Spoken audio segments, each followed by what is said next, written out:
Sir Noli Rosales mga kaksyon. Sir Noli, may gabi. Welcome to Action Firing Line. This Action Brian Moore then sa Action Radio. Yes, mayong gabi, action, Brian, no, kag mayong gabi sa aton mga tigpalamati, especially sa firing line ng programa. Pero sir, ang last ko nga interview sa imo daw 2020 to sir, no? And subong amo niliwat ang pag-interview ko sa imo. Anyways, welcome back sir sa Eraser, ano? Sir, buwas nga daw may hikuton kamong Black Friday protest diri sa Bacolod. Yes, no, magahiwat kita sang isa ka Black Friday protest no nga bilog ini nga bilog ini nga region from Mindanao, Visayas and Luzon, no, para ipakita ang aton pagkadismaya, ang kainit naton, no, nga palpak nga pagtugon sang Comelec, especially no nga magic ang natabo sang resulta tungod kita mismo no kag agrabe ang agrabe ang mga palpak sa mga BCM nga kung sa diin 6 years ang giandam sang Comelec para andaman ang 2022 election. Pero damo-damo pa ang wala nakaboto at dismayado man ang aton nga mga pamatanon nga first time nagboto, instead nga ipreparar ang ini nga eleksyon para sa insakto nga eleksyon, para sa patas nga eleksyon, pero nakita nato naging instrumento mismo ang Duterte administration pinaagi no sa pag-unite sang mga Comelec. Kita nato nga appointed sang Duterte administration ang nagapongko nga mga Comelec, no. So amo ina nga kakululbaan ining pagbalik sang inariya ni Marcos Duterte, especially nga wala sang plataporma, no. Ano ang sukto naton sini sa Duterte sa Marcos administration kag sa Duterte administration kay hindi naton makita kung anong padulungan sang ilang plataporma, Sir Brian. Okay. So kung i-base ninyo, may na-mention ka while ago nga palpak nga result kag eleksyon, ano? 2022. In short, do hindi ka mo'y magpati, sir, sang ini nga result subong nga amo ni kadako ang labaw ni Marcos to Robredo. Yes, first time in history in the Philippines, no, from Gloria Arroyo is 12 million, Irap 10 million, and Pinoy 15 million, and President Duterte 16 million votes. Pero nabalaan nato niya subong niya is 31 million. 31. No, ang nakuha ni BBM sa sini nga boto ka daw nakakululban, and ang hambal sang Comelec is 7 PM is masugod na ang counting. Pero nakita naton kita mismo naglibot kita sa mga canvassing area. So mga 846 ara na sa mga 46%, no. Amo pa lang na inuras pa lang ang naglabay sang counting. Natabo na ang 46% nga counting nga gihaboy na dito sa server, pinaagi sang so amo ina isa ka big amo nang ambal namon magic ang natabo sa sining eleksyon. Tagihandaan ini, no, sang Duterte administration paano patalangon, paano kontrolon ang eleksyon, pinaagi sining automated election. Makita nato nya grabe ang dan sa panahon ni Gloria Arroyo, no, dito ining Hilugarse. No, so isa nakita nato nya dismayado ang malapad niya pumulo, especially ang aton nya mga pamatanon. Nga first time nga nagboto, pero dismayado sila kay hindi gusto, no, ang pagdamo-damo na aga pa nagsakripisyo para makabotar, pero makapuli tig alas 10, alas 11, no, kay tungod palpak ang mga BCM, hindi magbasa, puro guba. Amo lang hambal naton 6 years gandaman sang Comelec ang ini nga eleksyon para sa insaktong nga padalagan sang eleksyon, pero hindi naton makita ini Sir Brian. Amo inang hambal naton magic ang ini nga eleksyon kag naging pabor sa mga manok ni Duterte para dipinsahan nga hindi mapreso ang nanay ni BBM nga may ara 7 count nga graft and corruption, para suportahan nga hindi mabawi ang 203 billion, no, nga taxes giibit sang ini nga pamilya Marcos kag ang ill-gotten wealth. So amo na hambal naton, so paano na ni masukot karon kay may mga personal interest na ang Marcoses para dipinsahan ang kaso sa mga pumuloy, especially sa gobyerno mismo nga ang hambal gani sang PCIGG nga dapat, no, hindi mabudlayan ang gobyerno sa pagsukot sang ill-gotten wealth kag sa mismo sa tax evasion nga kaso ni Bongbong Marcos, Sir Bray. So meaning kung ako mamati sa imo sa nga palayag, ang palpak diri amo ang Smartmatic, pero pagpalpak sang Smartmatic ay may ara ina sang koneksyon sa kadamuon sang botante ni BBM, sir? Basi amo gi man na kadamo ang boto niya kung may palpak, di palpak lang gid ang BCM. Ano paglantaw nyo? Isa nato niya lang taw no kay bago lang gipagawa sang isa gipalayag sang isa ka media no nga more than 595 percent no nga zero si Leni Robredo in behalf nga grabe ang suporta. Nakita naton ang suporta sang malapad ni Pumuluyo, so makita naton sa mga rally point nga ginadagsa sang tawo. So amo lang hambal naton nga ini may kamalamalahan no kag first time ni nga matabo Sir Bry nga amo ni ka dako sang turnout no sang election na from 16,000 from Duterte administration. Nakibot kita nga almost 31 milyon no ang nagboto, and then makita naton sa canvassing ang percentage no kag sa kay from BBM to to Leni Robredo 60 and 32%. Amo na permi ang advantage sa tanan nga porsyento, but silingon nakaprogram ining eleksyon para makita nga hindi ma-question kag kita naton gi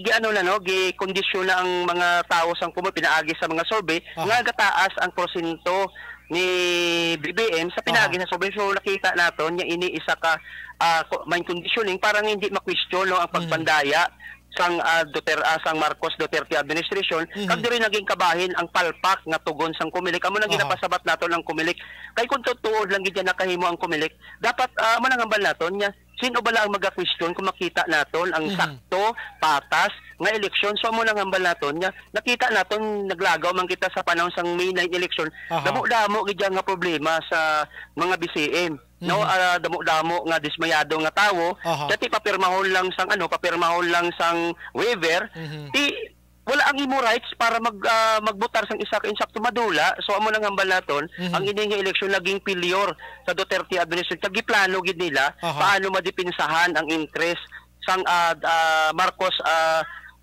family kag ang Duterte family nga kung sa diin madabat sila sa malapad niya Pumuluyo kung hindi sila kalusot sa sini nga eleksyon Sir Bry. So meaning ano sa inyo sining pananawan investigation ang kampo ni Marcos and Smartmatic with Comelec nagkonsabo, sir? Yes, amo inaangamon niya nga pagbasa no from Duterte administration to Comelec to BBM. Hambal naton amo ni ganising naton ginabira ni Duterte si BBM para hindi makita paano niya gigiho ang mintras sa ara kita sa kabisyon sang dalagan sang kampanya, kabisyon sang kampanya sang biyak nga kampo. Tapos siyempre si Duterte bira kay Marcos para hindi siya ma-question no, para hindi makita sang Pumuluyo nga abi nila ginakontra ni Duterte tuod lang si BBM, pero sa tuod lang ginama ni obra ni Duterte ang Comelec para mapasiguro niya, mapasulod niya ang Marcos administration kag ang iya mismo nga bata nga si Inday Sara nga kung sa diin amo lang ang balaton ta kulurbaan sang pungsod Pilipinas kay wala kita mabatian nga plataporma halin sa kay Bongbong Marcos kundi ang pagkakaisa lang. So amo na ang aton peryo batian no. So ano ang matabo sa pungsod Pilipinas kung ang ini nga mga leader kabalo naman kita the time of martial law bisan naman naton gani at the time of martial law gagmay pa kita sina pero makita naton twist ang kasaysayan, gina-twist ang kasaysayan kag dira nakita naton ginagamit ang social media para i-twist ang kasaysayan, ginagamit ang mga vlogger, ginagamit ang Twitter, Facebook, etc. sa social media para ma-twist ang ini nga mga kasaysayan. Kay hambal naton ang kasaysayan lang amo ang maka pabag-o sang dalagan sang pungsod Pilipinas. Mo lang hambal naton gina-challenge naton ang mga Pumuluyo. Tinanglan naton basahon ano bala ang natabo sa panahon sang Marcos regime. Nagutom ang isla sang Negros. Kung nakita naton may batang Negros nga panit kag bukog na lang ang nagabili no. Grabe ang pila sang mga tawo para magbakal sang NFA kag iban pa nga mga burgor o ining daw hindi na mga kuno. So amo na ginambal nila pasalig nga 20 pesos per kilo ang bugas. So hindi ina suntok sa buwan ina kag ina isa lang ina ka propaganda. Ang abulo subong 50 kamal sang kilo sa asang sako sang abulo. Paano mo siya mapanubo ang kilo sang bugas kung dira pa lang mismo sa abulo sa gasolina hindi na makontrol sang gobyerno ang ini nga mga presyo Sir Bry. Bawo ko nagapamati to nagabiradi sa akon kumuso niya naman tong itlog ya sa ginawakal mo sir no. Are, oh. Actually, Sir Bray, wala talaga basol, no, sa mga tao. Kay biktima lang sila. Sang Biktima patalan. lang sila sa mga false information. Biktima sila sa mga trolls. Amo lang ang naton, hindi naton masala ang masa, hindi naton masala ang pumuluyo, kundi ang aton sinitlantabon ang sa likod ni BBM ining mga dagko nga kumpanya, mga dagko nga mga landlord, kag mga dagko nga mga businessman nga may interest mismo kung paano makakuha ganansya sa kusog pangabudlay sang malapad niya pumuluyo. So amo nang gikulbaan action Bray nga ang balaton ginasulit-sulit naton ano ang matabo sang pungsod Pilipinas sa sining kamot sang bata sang sang mamamatay tao pasista kag hindi mo na sila to hindi naton ma-explain no kung ano ang kaakig naton sa sining gihimo sang Comelec sa himo sang Duterte administration labi na gid no ang muli-pili mamulipilit sining election 2022 Sir Bray. Last question sir, I don't know kung paano ka mag-entertain sini. May ara sa mga nagakakulbaan si Bong that ining padason-dason, I mean asod-asod rather nga rally protesta nga nagakatabo subong sa pungsod. Mangin basi posible mangin dalan ini nga maka deklara sang martial law dayon si BBM. Sir, anong pananawon niyo? Basi mabasulan kita sini. Yes, actually, Sir Bray, kuan nata, arat na subong sa de facto martial law. Ang aton sitwasyon, subong arat nata sa de facto martial law. Hindi na ta pwede makakritik, hindi na ta pwede makapahayag sang atong kinamatarong kay kung mapahayag ka, kung hindi ka priso, patay. So ako biktima ko no sa mga trump up cases kay grabe kritiko kita ni President Duterte. Ano nga tabo sa aton? Trump up cases na priso kita 1 year and 5 months amo ina nga subong lang kita nakabalik apalayag sa sining ano nga always kita gina-interview ni Sir Brian, pero amo nang ambal naton biktima kita sa sining Duterte administration. Kay ara na kita sa level sang de facto martial law. Kulang na lang ang mandato sini para i-martial law. So amo ina nga Sir Noli, Are isal, oto gani, ako di ginalawag mo ng daw ka initials of martial law na subong, kaya hindi kita kakritisar. Are si Marian Rose Ferrer, hambalya, puro wakal, pero wala man ebidensya.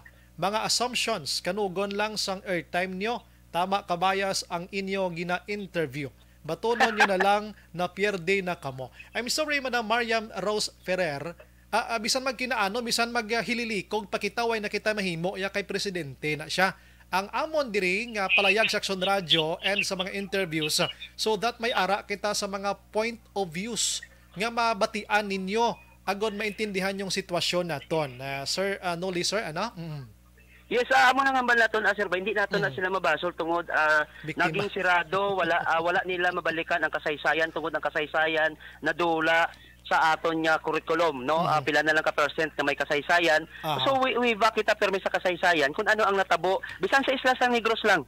Balik kita sa kasaysayan ano ang natabo sang Isla San Negros sa panahon sang Marcos regime. So dira lang ta Sir Bay. Tapos pamangkuton ta sila ano ang maging plataporma ni BBM, ano ang pakadtuan niya pakadto sining sa sining pungsod Pilipinas. Kambal naton, wala naton nabatian ang iyang plataporma kung ano ang gusto niya, halimbawa sa ekonomiya. Sa mga mamumugon, sa mangunguma, sa tanan nga sektor sa pumuluyo, wala naton makita kung ano ang padulungan niya sinikag kung ano ang iya handom para sa malapad niya pumuluyo na kung sa diyan iya baka serbisyuhan. So ang akin ato na batian perme sa mga rally niya magkakaisa. So ano pagkakaisahan naton?